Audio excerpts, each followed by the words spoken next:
Kaya ngayong araw, hayaan po ninyong ilahad ko ang dalawang konkretong hakbang ng inyong Kamara para maipakita at maiparamdam natin na seryoso tayong magreforma sa ating hanay. Una, ang Independent Commission Against Infrastructure Corruption or ICI Bill. Sa harap ng mga ulat ng katiwalian at ghost projects, hindi sapat ang galit. Kailangan natin ang solusyon.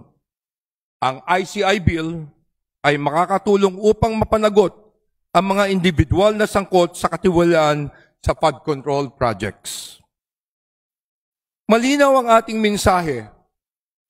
There will be zero delays in the passage of this measure because our people have zero tolerance for corruption.